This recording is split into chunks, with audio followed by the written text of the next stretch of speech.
Shalom. Buenas. Hemos trazado una palabra en la cual vamos a continuar con la segunda parte, en la cual hemos puesto como parámetro, imaginémonos un mundo sin parámetros religiosos, sin posturas religiosas, sin esas doctrinas que lo único que han hecho es dividirnos. Correcto, no estoy hablando sin Dios, estoy hablando sin la doctrina. Porque si usted mira, las discusiones son más doctrinales, internas o posturas teológicas que lo que en sí las escrituras dicen en general.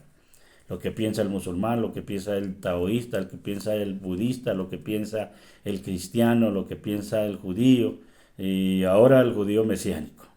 Bueno, entonces, imaginémonos eso. Ahora, imaginémonos también eh, un mundo sin frontera, ¿correcto? Imaginemos un mundo sin frontera, solamente imaginémonos. Realmente, si dice que la tierra es mía, dice el Eterno, y toda su plenitud, pues pareciera que en la mente del Creador no hay frontera.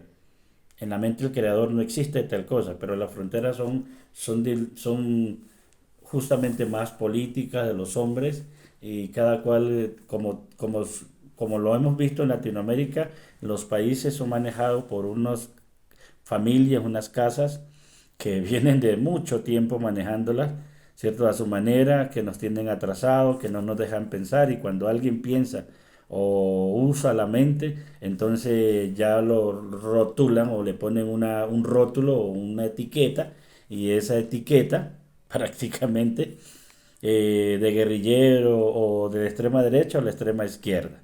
Y mire que eso es así, ¿no? Y en el campo religioso pasa lo mismo. Si uno, mire, la religión ha dividido la familia.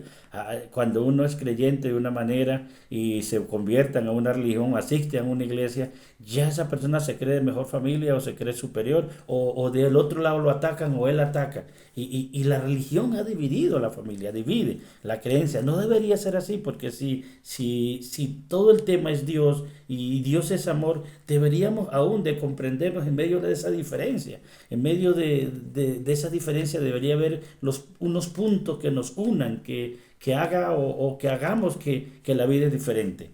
¿Correcto? Por eso ese texto de amar a tu prójimo como a ti mismo o sea, ha sido tan mal interpretado, tan mal aplicado, porque uno ha visto que las grandes guerras han sido religiosas y uno lo ve en el Medio Oriente y lo ve en el mundo, lo ve. O sea, no hablemos de una guerra como lo que pasa allá, la yihad o las guerras religiosas, que eso no, la verdad no es real.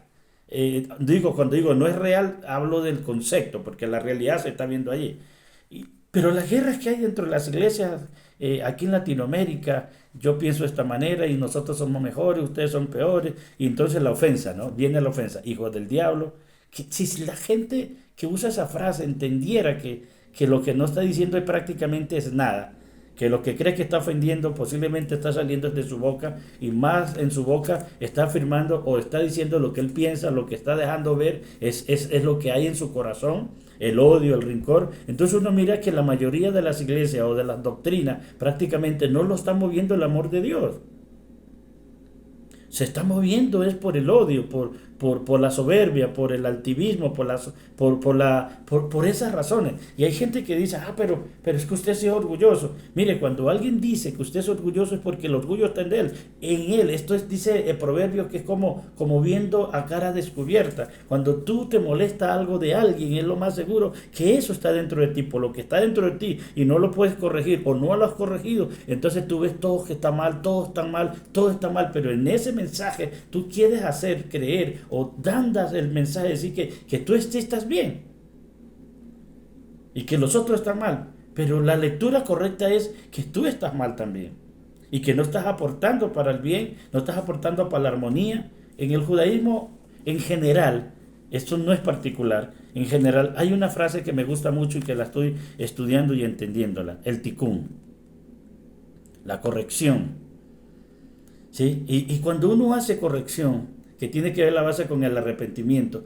Que cuando uno inicia con el arrepentimiento, la base del arrepentimiento, la corrección, la rectificación en lo individual, aporta a lo colectivo, aporta al Tikkun Olam. Tikkun Olam es como la corrección del universo, la corrección del sistema prácticamente. Y eso no inicia, y no tenemos que no inicia en los demás, sino en uno. O sea, el individuo hace el colectivo. No esperemos que sea lo general para venir a lo particular. Debe partir de lo particular, de nosotros, para ir más allá a lo general. En ese orden de idea, quiero presentar estos argumentos. ¿Correcto? En ese concepto de imaginarnos un universo sin fronteras y un mundo sin esos parámetros religiosos. Y vamos a nombrarlo. Primero, y es una vaca sagrada también, cada iglesia o cada confesión religiosa se ancla en lo que considera que es la verdad. Y vamos a decir una de eso, la Trinidad. Entonces hay iglesias trinitarias, y me refiero cuando digo iglesias porque la verdad hasta el concepto es burdo, porque la palabra iglesia es asamblea, y la toman de eclesía, del griego, que es asamblea. Así que la iglesia no es el edificio, la iglesia es la persona, para simplificarlo. Entonces, las personas son convencidas doctrinalmente y adoptan esos parámetros, por no decirlo de esa manera, programados, y que creen que Dios es tres: Padre, Hijo y Espíritu Santo. Y eso viene casi desde el concilio de Nicea hacia adelante, porque aunque habían discusiones anteriores, las iglesias occidentales, habló de allá donde se dio todo esto, porque las orientales tenían claro que Dios es uno.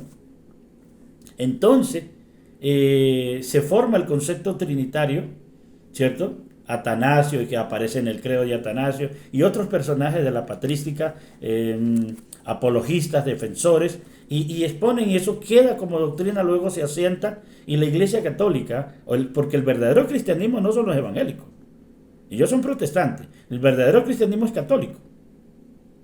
Entonces ellos asientan esas bases y ponen la doctrina que Dios es trino, y la lógica que usan es la siguiente: que como Dios creó el mundo, el Padre, y envió a su Hijo a morir a la cruz, ahí está el Hijo, el Dios Hijo, y entonces y el Espíritu Santo es el Dios que nos mantiene o nos da fuerza o la comunión con el Espíritu. Y es más, hay gente que le ora al Espíritu Santo.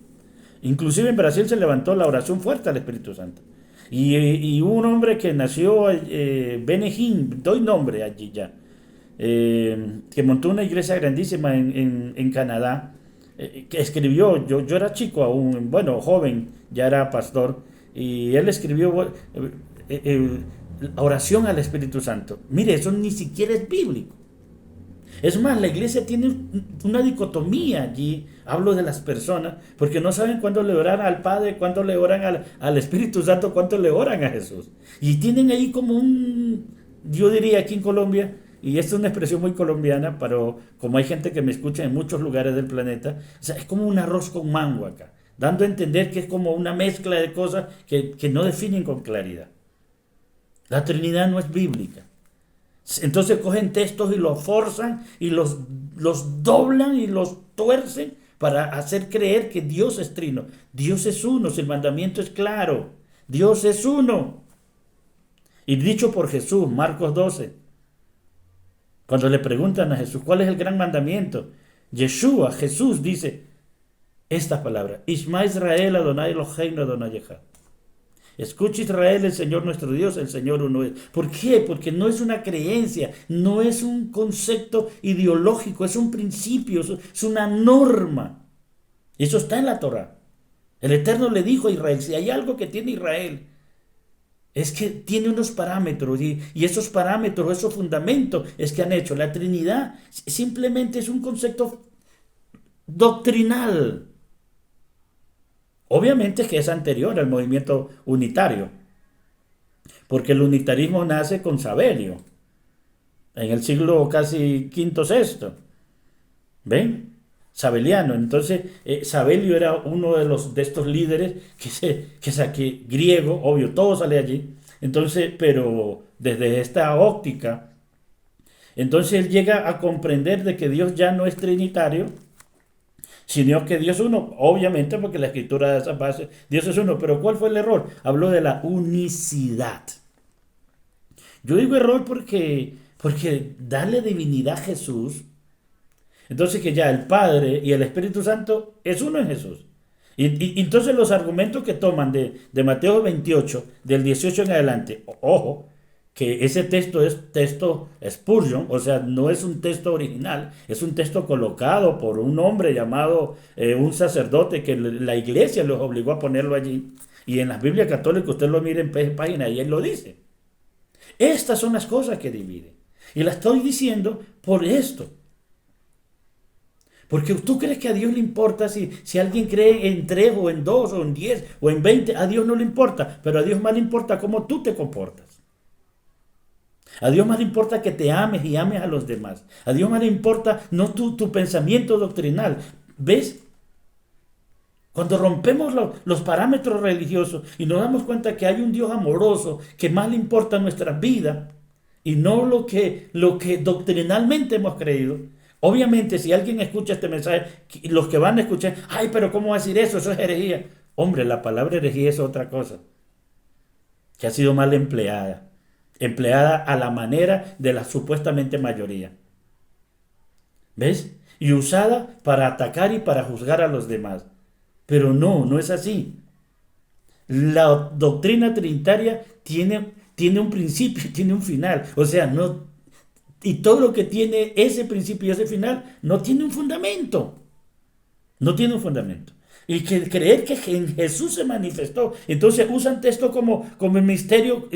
Eso es otra cosa, Timoteo. El misterio de la piedad. Dios manifestado en carne. Y toman a la letra. Es que lo triste es que hay textos que los toman a la letra. A la letra. O sea, la escuela del literalismo. Y yo te digo. O sea, ¿cómo vas a hacer eso? Eso no lo dice el texto. Porque también dice 1 Timoteo 5:2, ¿ves? 2:5, perdón. Dice, porque hay un solo Dios y hay un solo mediador entre Dios y los hombres, Yahoshua el hombre. O sea, que está diciendo que Yahoshua no es Dios, ¿ves? Y que hay un solo Dios, porque ese es el pensamiento del escritor.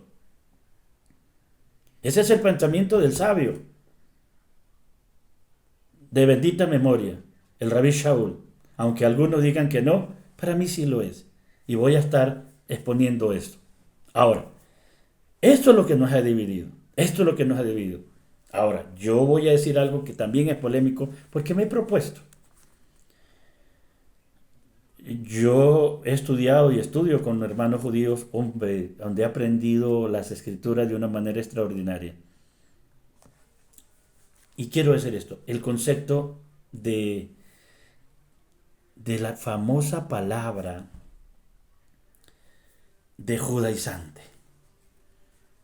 O sea, ahora otra vez vuelve, porque hay cientos de personas que están buscando su identidad, que están buscando sus orígenes espirituales o que están buscando esta realidad. Obvio que dentro de eso hay una cantidad de gente que no sabe para dónde va. Eso es como, ¿para dónde va Vicente? ¿Para dónde va toda la gente?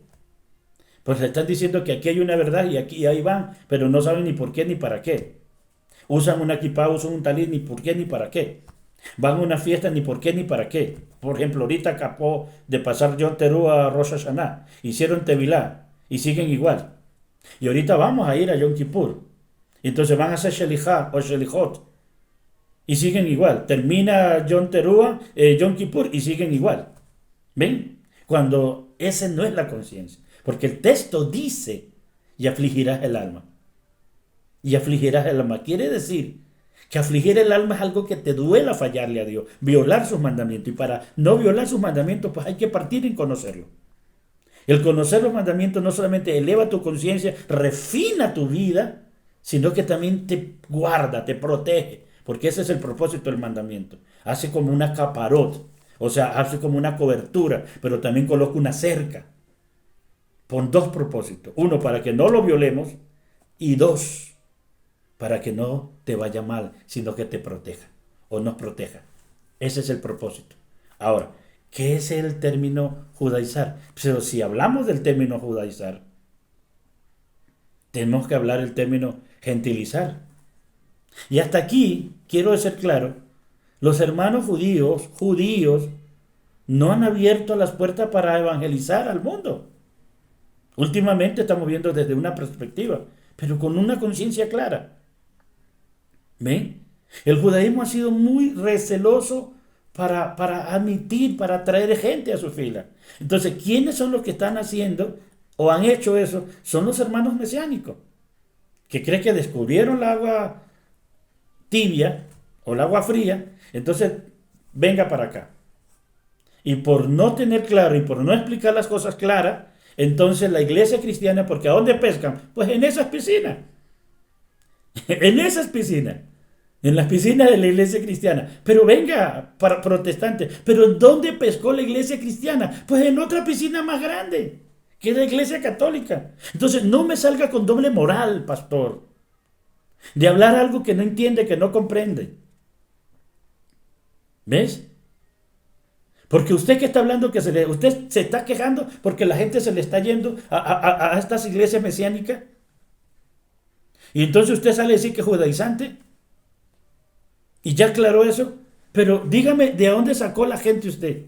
¿Acaso las personas que se congregaban con usted, incluido con usted, no era cristiano católico? ¿Acaso no era un católico de confesión que iba a misa? Allá pesca la iglesia evangélica. Entonces eso es una doble moral. Aclaremos. Entonces, primer punto. ¿Qué sería judaizante? Y el término aparece en el libro de Gálatas. Y en el libro de Gálatas, el problema es creer. ¿Ves? Creer. Que cuando dice que llegaron, entonces Pedro tenía como una doble moral. Y el texto no lo dice así, pero para parafrasearlo, que cuando bajaron los hermanos de Judea se juntaban con los judíos. Y cuando los hermanos judíos, o sea, de ascendencia judía, se iban, él se juntaba a los hermanos de gentiles, o sea, del resto de las naciones, y entonces Pablo le toca enfrentarlo. Porque lo que está pasando allí es un tema es que hay que entenderlo, sí, y hay que comprenderlo, pero obviamente es de acepción de personas. Este es el punto, no de judaizar, acepción de personas. O sea, que como si le quitaba la categoría. ¿Ves? Pero el problema más serio no está ahí, porque allí Pablo enfrenta es la conducta de él, no está enfrentando otra cosa. ¿A dónde está el problema? El problema está en Hechos 15:1 en adelante, que al año 50 se hace el concilio de Jerusalén, y en el concilio de Jerusalén ya hay una postura más seria, y la postura más seria está en el verso 1, verso 2, que dice que para los creyentes de origen gentil, que para ser parte de la comunidad, démosle el nombre, los del camino, que correctamente serían los nexaritas, del camino era un concepto que se manejó, nunca se llamaron los del camino, los nexaritas, ese es el nombre que el sabio, el Jajá Shaul lo usa, o sea, el rabino Shaul, mal conocido por el apóstol Pablo, él es un sabio. Uno de los sabios, inclusive posterior a Gilé, porque el maestro de Shaul fue Gamaliel, y está dentro del Talmud, dentro de la Torá, un gran maestro reconocido, y si reconocemos un discípulo, al maestro, ¿por qué no reconocer al discípulo? ¿Correcto? ¿Por qué no darle su lugar al discípulo? Pero bueno, esa no es la discusión por ahora. Pero el asunto es que el planteamiento está equivocado, porque dice que para ser parte, para ser salvo, cuando coloca la salvación, que también es un concepto equivocado, pero esa es la traducción que tenemos ahí, toca usarla. Lo que está diciendo es que para ser parte de Israel tenía que circuncidarse para entrar al mundo venidero. Y ese no es el principio, porque la circuncisión o la brit milá es el pacto abrámico. Y Abraham se circuncidó no siendo judío, porque él no era judío, y circuncidó al primer hebreo, llamémoslo así, el hijo de la promesa, que es Isaac, pero hay otro circunciso allí, circuncidado, que es Ismael, porque así, y a su familia. Y ese es el pacto abrámico, que también hay que hablarlo, pero a esta luz, a esta claridad. Entonces, ¿Cuál es el problema? Y eso sí es un concepto judaizante, porque están obligando y presentando argumentos que para ser salvo tiene que circuncidarse. Pero ese era un concepto de los hermanos de Jerusalén, que es lo que miraban, que eran los que entendían, o sea, los creyentes de Jerusalén. Porque hasta ahí la comunidad era judía. Pero ven que muchos gentiles se están acercando, que están buscando, entonces buscan unos parámetros. No significa que era lo correcto. Luego, cuando entra, dice que una discusión no tan pequeña. O sea, ¿cuántos días discutieron mucho? Entonces sacaron unos mandamientos, 4 mandamientos para aquellos nuevos creyentes que hagan parte de la comunidad. Y ya no aparece. Entonces, ese es el problema. Pero guardar la fiesta y judaizar, déjame decirle que no. Porque Pablo es el que dice, así que celebremos la fiesta, 1 Corintios 5. ¿Usar kipá es judaizar? No, porque el kipá ni siquiera es un mandamiento. Es un emblema, una distinción del pueblo judío. Eso es muy judío.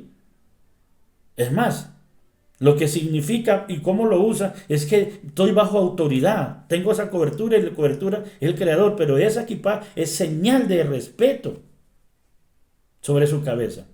Usar talí es un mandamiento, lo dice el capítulo 15 del libro de Números, de Misbar, verso 37. Dice que pondrás en las 4 esquinas, es un mandamiento.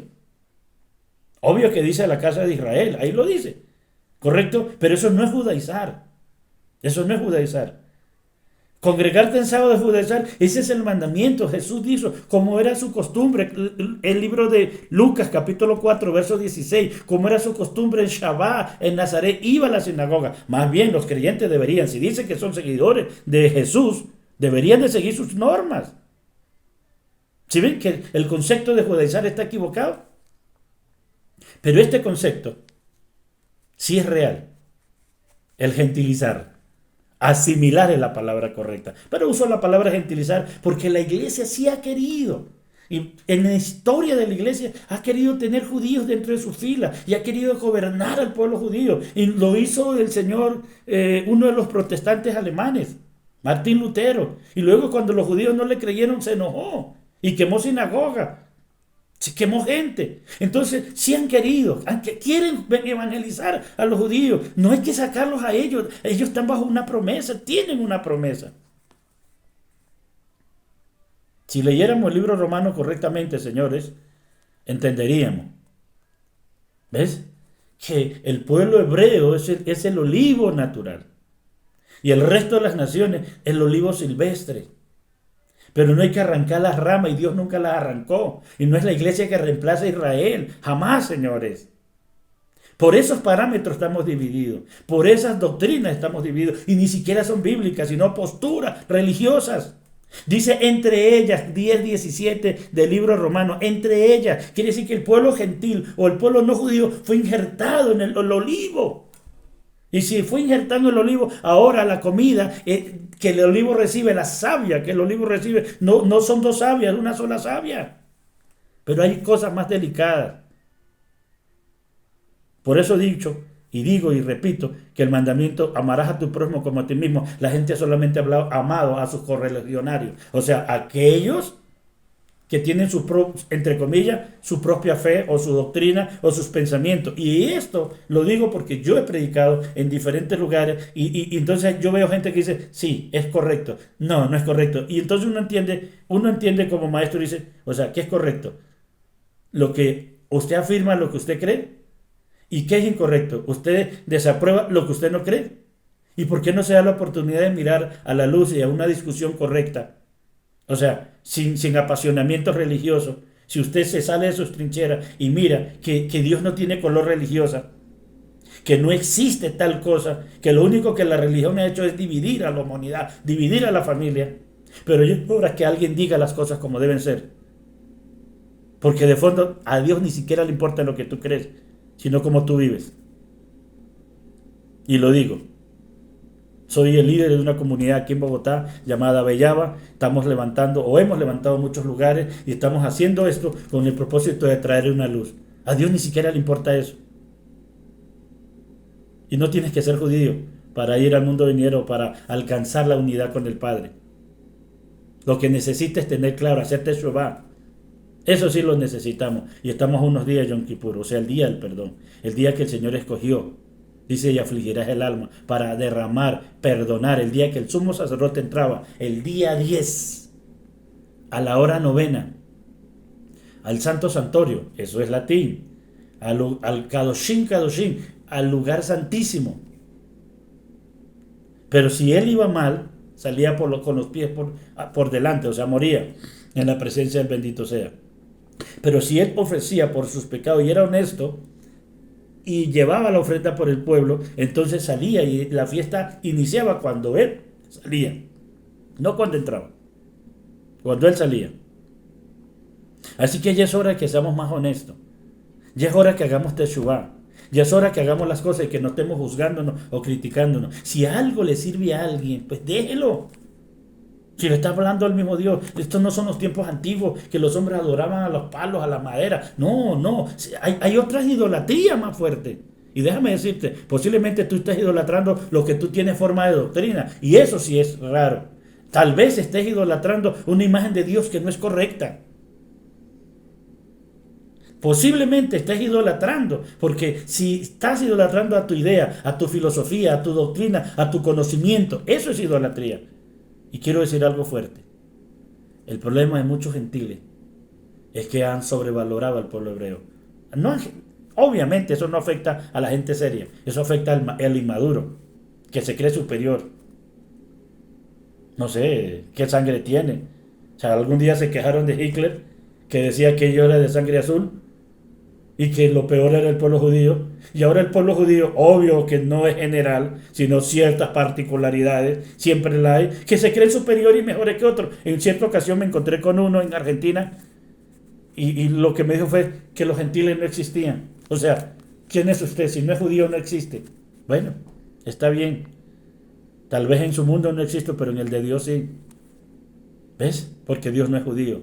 Dios es el dueño de todo. Concluyo aquí. Las religiones son los que nos dividen. Las posturas y las teologías son los que nos dividen. Porque a la luz de la escritura podemos discutir. Sin protagonismo, sin ese apasionamiento que nos daña. A la luz de las escrituras sí podemos mirar qué y qué no es. Y concluyo aquí. En el libro de Isaías, o el profeta Isaías, capítulo 57, verso 5 en adelante, sobre todo el 6 y el 7, dice, no diga al eunuco que eres un palo seco. ¿Ves? Y él le dice que a los gentiles, a los de las naciones, que abracen mi pacto. Que abracen mi pacto. Yo no es el pacto de Noé. No, no, señores. Yo los llamaré hijos e hijas. También somos hijos. Es más, no necesitamos justificarle a nadie, sino necesitamos comportarnos, vivir. Entonces, las fronteras son creadas políticamente por los hombres y las religiones simplemente son posturas humanas, y si nos ponemos a pensar que por eso le llaman judías cristianas, que esa palabra tampoco es tan clara, dando a entender unos conceptos. Pero la base del cristianismo católico ha sido el judaísmo. Y el cristianismo lo que hizo fue tomarla. Y las bases del cristianismo evangélico son cristianas católicas.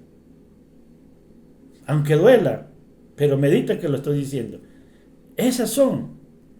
Porque si la iglesia cristiana evangélica tomara las escrituras y rompiera con los parámetros, lo único que han hecho, mire, y pasa lo mismo, lo único que han hecho es forma. Cuando la iglesia evangélica sale de la iglesia católica, lo que cambió fue forma, porque la doctrina está igual.